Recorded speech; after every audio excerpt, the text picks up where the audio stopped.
అందరికీ నమస్కారం. నా పేరు doctor K Prashant, consultant chest physician, Vasavi heart and lung care hospital. మనం ఈరోజు ఆస్తమా గురించి తెలుసుకుందాం. ఆస్తమా అంటే ఏంటి? ఆస్తమా అనేది ఒక జెనెటికల్ డిజీజ్. అది జనరల్గా చిన్నపిల్లల్లో చాలా మటుకు వస్తుంది, పెద్దవాళ్ళల్లో కూడా వచ్చే అవకాశం ఉంది.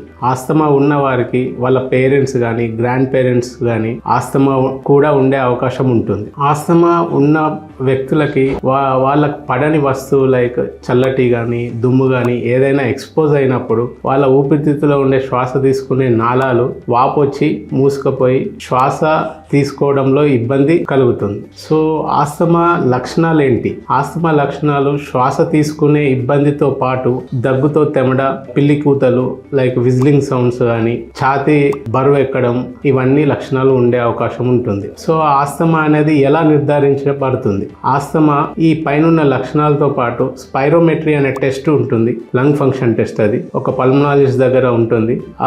సో ఒక పల్మనాలజిస్ట్ దగ్గరికి వెళ్ళి స్పైరోమెట్రీ అనే టెస్ట్ తో పాటు ఒక chest x-ray, blood test like చిన్న చిన్న బ్లడ్ టెస్ట్ ఉంటుంది. ఇవన్నీ టెస్టులు చేసి ఆస్తమా అనేది నిర్ధారింపజేసుకోవచ్చు. ఓకే, ఆస్తమా నిర్ధారించబడిన తర్వాత ట్రీట్మెంట్ ఎలా ఉంటుంది? ఆస్తమాకి ట్రీట్మెంట్ మెయిన్గా ఇన్హేలర్సే ఉంటుంది. ఈ ఇన్హేలర్స్ వాడడం వల్ల ఆస్తమా తగ్గుతుంది.